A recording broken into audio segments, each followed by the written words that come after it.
ফসলি জমি মানেই ভূমি রাক্ষসদের লোভের শিকার। এভাবেই শেষ হয়ে যাচ্ছে নারায়ণগঞ্জের রূপগঞ্জের শেষ ফসলি জমিটুকু। এবারের পর্বে সেই সব ভূমিক্ষেকোদের তুলে ধরব। মাদানী টাউন। রূপগঞ্জ উপজেলার দাউদপুর ইউনিয়নে একরের পর একর জমিতে টানানো হয়েছে সাইনবোর্ড। প্রকৃতির এক মেলবন্ধন দেখা মেলে সাইনবোর্ড ঘেরা এলাকায়। পশুপাখি এক হয়ে হয়তো আফসোস করছে কিছুদিন পর থাকবে না এমন বিচরণ ক্ষেত্র।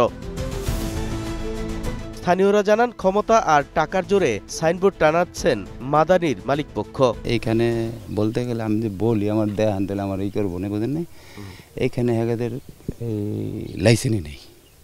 এক খালি জায়গা এই সাইনবোর্ড টানতেছে, মানুষ ডাকাত টানতে সিটারি ব্যবসা। 1 বিঘা জমির মধ্যে কোনার মধ্যে সাইনবোর্ড দেয়, দিয়ে আপনার টাকা দেয় কিছু, এইভাবে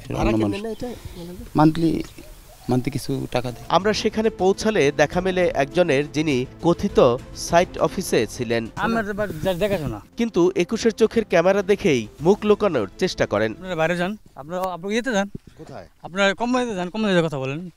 কর্তৃপক্ষের কারো সাথেই যোগাযোগ নেই তার। এই কথা বলেই সটকে পড়েন প্রকল্প এলাকা থেকে। না, আমি এখানে দায়িত্বে আছি। আমার কথা হচ্ছে জমি আসবে, মানুষজন যা আসে তাহলে খোলা রাখাই। আমার ইচ্ছা তো আমি জানি না, এটা অফিসিয়াল বিষয়। বসুন্ধরা ঠিকানা দিয়েছি আমি, ওখানে জানার। তবে তার ফোনেই মিনিট দুয়েকের মধ্যে সেখানে হাজির হন একজন, যিনি নিজেকে প্রকল্পের লোক বলে দাবি করেন। একটা আছে না যে অন্য মানুষের জায়গার মধ্যে সাইনবোর্ড গাইরা এইসব কোনো ইন্টেনশন আমাদের নাই, আমাদের নিজের জায়গার মধ্যে। তিনি আবার বলেন স্থানীয় রাজনীতিতে জড়িত একজনের কথা। তার নাম্বার নিয়ে কল দেওয়ার আগেই ঘটনাস্থলে হাজির হয় সেই নেতা। যা জিজ্ঞেস করবেন ওনারা জিজ্ঞেস করলে পাবেন।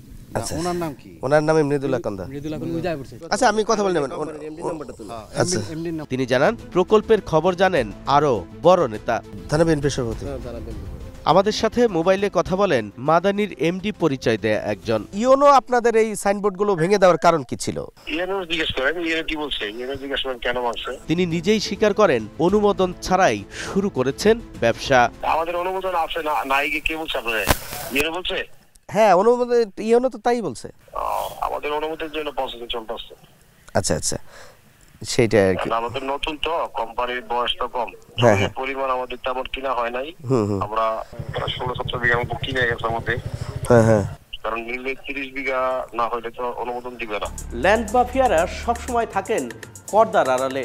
স্বার্থ হাসিলে তারা ব্যবহার করেন স্থানীয় দালালদের, আর টাকার বিনিময়ে দালালরা কাজ করেন তাদের লাঠিয়াল হিসেবে।